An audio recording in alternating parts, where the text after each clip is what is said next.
আলাইকুম। এই বাচ্চা হচ্ছে গিয়ে প্লাস্টার করা হয়েছিল বাইরে থেকে, হ্যাঁ।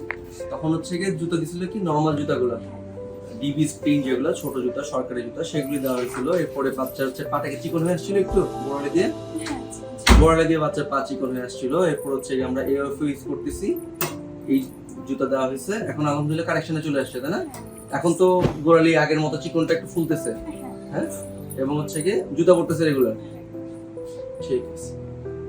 তো নরমাল জুতা আর হচ্ছে গিয়ে যে এএফও গুলা, এগুলির কারেকশন গুলি ভালো হয় এবং পায়ের যে গোড়ালির দিকে যে চাপটা থাকে ডিবি স্প্রিন্টে, এই চাপটা হচ্ছে গিয়ে থাকে না। এখানে অনেক সময় দেখা যায় যে বাচ্চাদের চিকন হয়ে যায়, এই অ্যাঙ্গেলের জন্য এই চিকনটা হয় না এই এএফও ইউজ করলে। সো এখন বাচ্চা হচ্ছে এএফও ইউজ করতেছে দুইটা, আবার রসটা ইউজ করতেছে কোনো সময়। দাঁড়া ক্লাফুট কি বেশি ছিল না কম ছিল?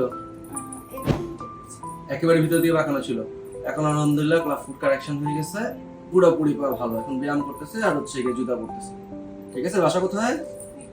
মিরপুর একে, ঠিক আছে। কোনো ডিফর্মিটি নেই, হ্যাঁ।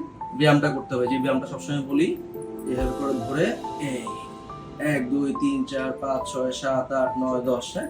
এই ব্যায়ামটা হচ্ছে গিয়ে রেগুলার চলবে বাচ্চা, ঠিক আছে। আর সাথে হচ্ছে গিয়ে জুতা। বয়স কত এখন? 11 মাস, ঠিক আছে।